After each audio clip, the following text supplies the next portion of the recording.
and reports related to the biological effects of non-ionizing electromagnetic radiation, specifically from microwave and radiofrequency sources. The bibliography includes studies on various health impacts, such as thermal effects, non-thermal effects, behavioral changes, and possible connections to cancer. Dr. Glaser compiled this extensive resource to highlight the existing knowledge and ongoing concerns about the potential health risks associated with exposure to these types of electromagnetic fields. It serves as a valuable reference for researchers and policymakers interested in the biological and health implications of non-ionizing radiation. Tell me about the non-thermal findings of Dr. Zorach Glasers' bibliography. Dr. Zorach Glasers' bibliography includes numerous studies that explore the non-thermal effects of non-ionizing electromagnetic radiation. Non-thermal effects refer to biological effects that occur without a significant rise in temperature. Some of the key non-thermal findings documented include 1. Cellular and molecular changes. Research highlighted potential alterations in cell function, including changes in cell membrane permeability, enzyme activity, and gene expression. These changes could occur without noticeable heating. 2. Neurological effects. Some studies indicated that exposure to certain frequencies could affect brain activity, such as altering brainwave patterns and potentially influencing cognitive functions, mood, and behavior. 3. Hormonal and immune responses. There were indications that non-thermal electromagnetic fields might affect the endocrine system, leading to changes in hormone levels. Additionally, some research suggested possible impacts on the immune system, such as altered immune cell function. 4. Genetic and cancer risks. Although the evidence was not definitive, some studies pointed to potential non-thermal effects on genetic material, raising concerns about DNA damage and an increased risk of cancer over long-term exposure. These findings contributed to ongoing debates and investigations into the safety of electromagnetic radiation exposure, particularly in relation to the increasing use of wireless technologies. What were the findings of Dr. Zorach Glasers' bibliography on the blood-brain barrier?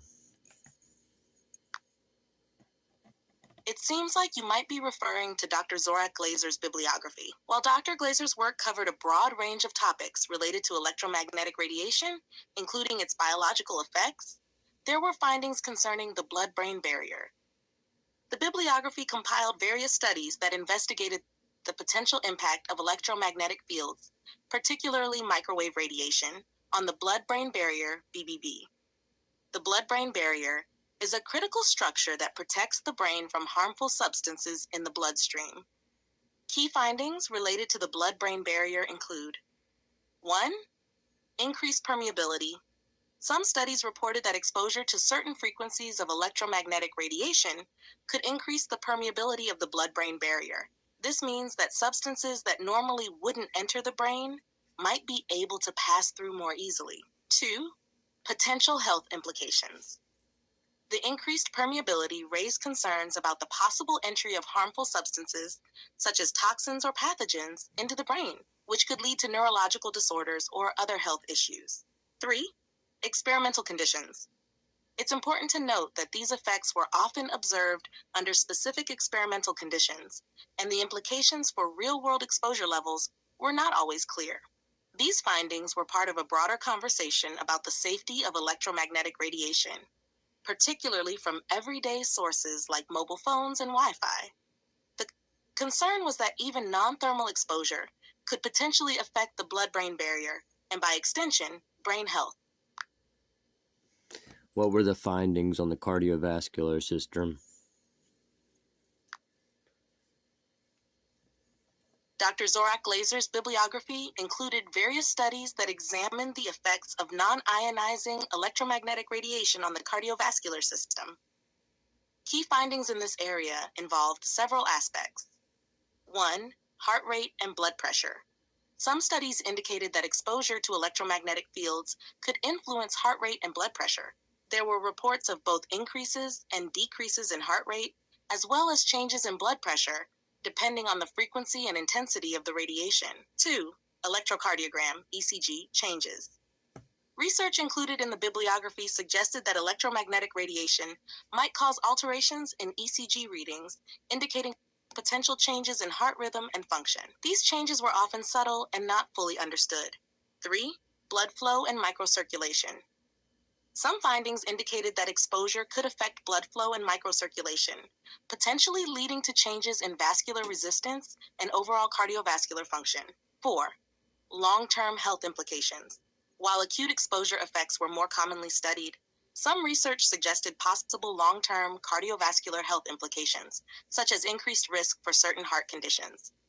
However, these findings were often less conclusive and required further investigation. Overall, the studies compiled by Dr. Glaser highlighted the need for more research to fully understand the potential cardiovascular effects of electromagnetic radiation, especially considering the varying results and experimental conditions across studies. What were the findings of blood clotting due to microwave radiation?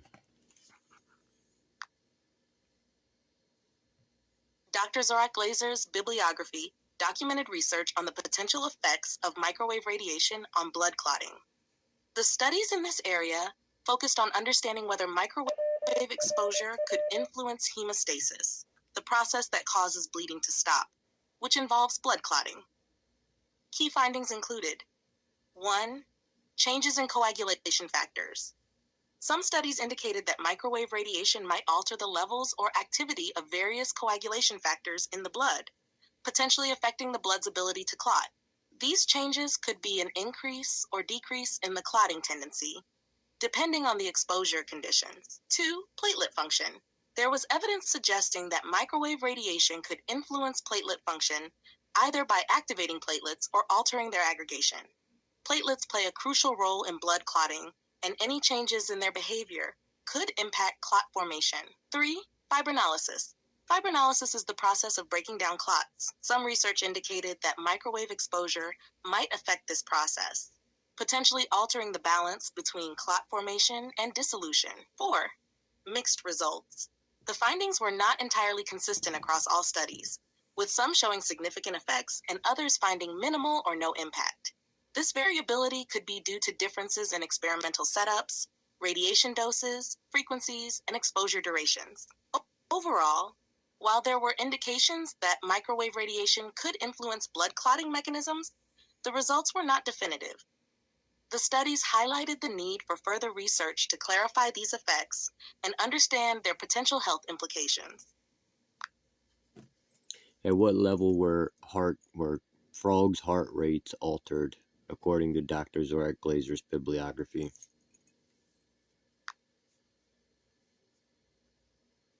According to Dr. Zorach Glasers' bibliography, studies reported that the heart rates of frogs could be altered by exposure to microwave radiation at specific power densities.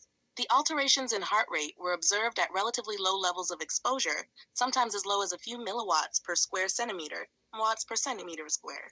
The exact power density levels that caused these changes varied depending on the study, but they generally indicate.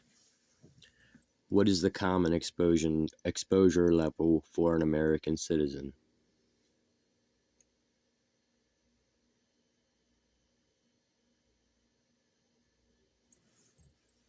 What is the common exposure level for microwave radiation for American citizens?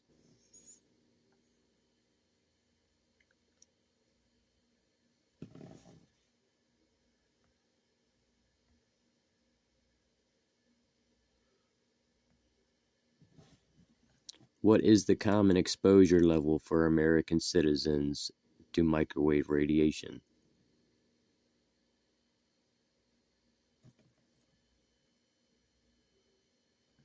Okay, you're not going to answer me anymore.